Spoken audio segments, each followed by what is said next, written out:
तारकासुर के 3 पुत्र हैं, तारकाक्ष, विदुम्माली, कमलाक्ष की। इन तीनों ने भगवान ब्रह्मा जी का वर प्राप्त करा। भगवान ब्रह्मा ने कहा मांगो तुम्हें क्या चाहिए, तो इन्होंने कहा हमारे पिता तारकासुर चले गए, हमको वर दो। क्या वर चाहिए? 3 पुरियों का निर्माण करें, 3 नगर बसाए जाएं, 3 पुरियां बसाई जाएं।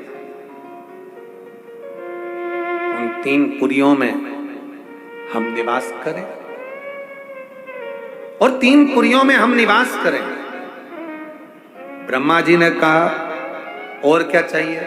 हमारे प्राण कभी ना छूटे। भगवान ब्रह्मा जी ने कहा ये तो हो नहीं सकता कि तुम मरोगे नहीं, मृत्यु अटल सत्य है। रोटी खाओ तो भी मरोगे, नी खाओ तो भी मरोगे, बादाम खाओ तो भी मरोगे, नी खाओ तो भी, पिज्जा खाओ तो भी मरोगे, नी खाओ तो भी, कथा सुनो तो भी मरोगे, नी सुनो तो भी। कोई महाराज तुमसे कह दे कि कथा सुन लो तुम मरोगे नहीं, तो हमको भी मिलवा देना, इसमें क्या दिक्कत?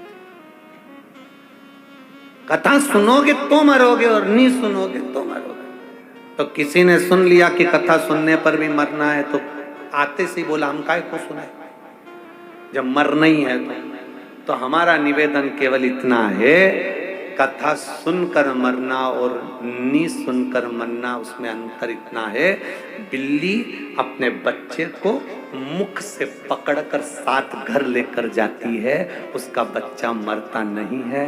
बिल्ली अपने मुख से चूहे को पकड़ती है तो चूहा बचता नहीं है। कथा सुनकर मरोगे तो काल के ग्रास में ना आकर नरक नहीं भोगना पड़ेगा, संसार सागर में फिर जन्म नहीं लेना पड़ेगा।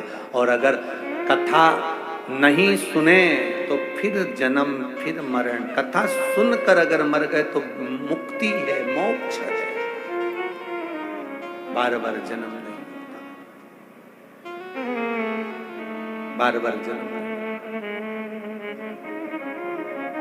सुनो, मृत्यु तो सत्य है, मरना सबको है, सबको मालूम है। जितने यहाँ कथा सुन रहे हैं, जितने टीवी पर कथा सुन रहे हैं, जितने मोबाइल पर कथा सुन रहे हैं, जितने पंडाल में कथा सुन रहे हैं और जितने जहां जहां तक आवाज जा रही है, सबको मालूम है कि मरना तो है। तो फिर करना क्या है? मरना तो सबको है, तो फिर करें क्या? तो बस एक काम करो, मरना तो है तो एक काम करो, जो तुमने जोड़ के रखा है उसको अपने ऊपर खर्च भी करते चलो और अपनी जिंदगी को सुखमय जियो।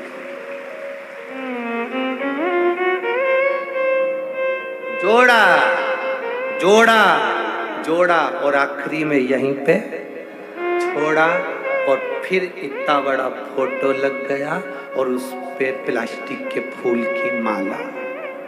और जो अभी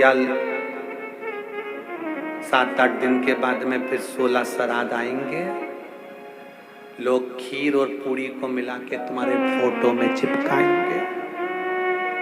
पूरे साल खीर पूरी चिपकी रहेगी और तुम ऐसे ही स्माइल देती रहोगी। और पूरी चिपकी,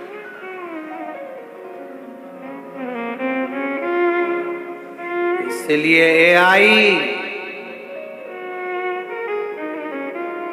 सबसे अच्छा काम है, जो जोड़ा है उसका उपयोग करो। हम तुमसे नहीं कहेंगे कि ये सब दान कर दो, बिल्कुल मत करो, अपने ऊपर खर्च तो करो, अपनी जिंदगी खुश होकर जियो, फुल एंजॉय के साथ, आनंद के साथ अपने जीवन को जियो।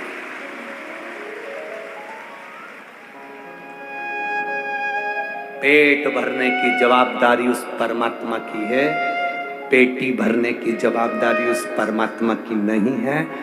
पेटी तुमने भरी है तो उसका उपयोग करो, अच्छे से उपयोग। हम खा ही नहीं रहे, अच्छे से रह ही नहीं रहे, जब देखो जब रोने की जिंदगी जीते रहते हैं, बड़ी दुखी हूँ, बड़ी दुखी हूँ। भगवान भी कहेगा काय को दुखी है, मेरे पास तो कुछ है ही नहीं, बहुत गरीब हूँ। भोलेनाथ बोले काय की गरीब है, एक एक किडनी दी है, 5-5 लाख की बेचिया, काय की गरीब। जब देखो जब एक रोना गरीब है, गरीब है, काय का गरीब। मेरे भोलेनाथ जिसको जन्म देते हैं उसको करोड़पति बनाकर पैदा करते हैं। ये तुम में क्वालिटी होना चाहिए, तुम क्या अपने आप को निखार सको, अपने आप को निखारो। तुम्हारे कमरे में तुम कचरे का डब्बा नहीं रखते, तुम्हारे कमरे में तुम अटाला सामान नहीं रखते, तुम्हारे कमरे में फालतू की चीज नहीं रखते, तुम्हारे कमरे में तुम कबाड़ा नहीं रखते, तो ये भोलेनाथ अपनी पृथ्वी पर भी अटाले को नहीं रखते। तुम कीमत वाले हो इसलिए रखा है। तुम अपनी कीमत को तो पहचानो, तुम अपनी वैल्यू को तो पहचानो कि तुम कितने कीमती हो, कितने कीमत वाले हो तुम। कभी मत कहना कि मैं गरीब हूं। अब तो हमेशा कहना मेरे बराबर दुनिया में कोई सेठ नहीं होगा। दिन भर अगर बोलोगे कि मेरे बराबर कोई सेठ नहीं होगा तो भगवान भी मुंह से निकली हुई सरस्वती को सत्य करेगा और सेठ बनाकर छोड़ेगा। हमने पहले भी कहा, कोई जल्दी बनता है, कोई लेट बनता है, कोई जल्दी बनता है, कोई लेट बनता है। भोलेनाथ को जल चढ़ाने वाला एक दिन सेठ जरूर बनता है, निश्चित है। आप किसके भरोसे? बोल बम का नारा है, बनेगा वो, मिले। एक पत्र आया है, पत्र तो बहुत सारे आए, देखो पत्रों का क्रम।